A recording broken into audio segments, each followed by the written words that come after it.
जीवन में तुम्हारे पास जो कुछ भी है, समय सबसे बड़ा धन है, जिसकी आप लोग किसी भी तरह से मात्र बुद्धि नहीं रखते।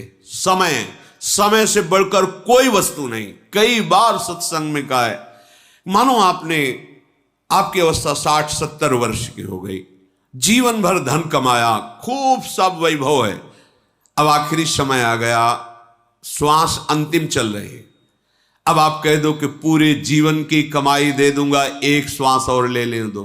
नहीं, देखो तुम्हारा समय कितना कीमती है।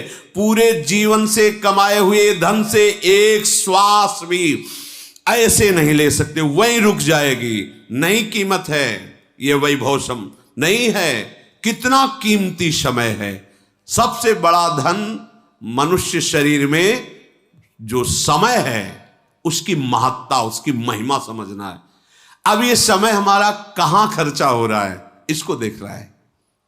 अगर आप भगवत स्मरण रहित हैं, भगवत भाव रहित हैं, तो जो भी कर रहे हैं वो सब कर्म है, और वो कर्म बांधने वाला है, और उसे तुम्हें भोगना पड़ेगा, शुभ हो या अशुभ हो।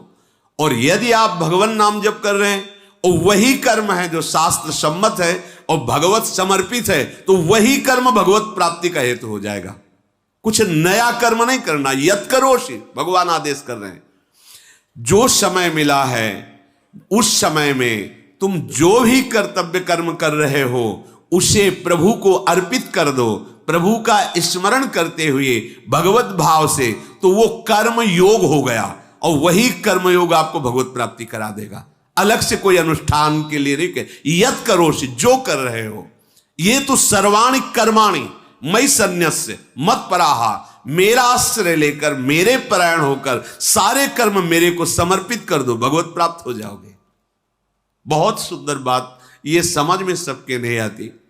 भगवान कह रहे ये तो सर्वाणि कर्माणि मयि सन्न्यस्य मत पराहा अनन्येनैव योगेन माम ध्यायन्तु उपास तेषामहं समुद्धरता मृत्यु संसार सागरात, उसे मैं इस भयावह संसार समुद्र से स्वयं पार कर देता हूं।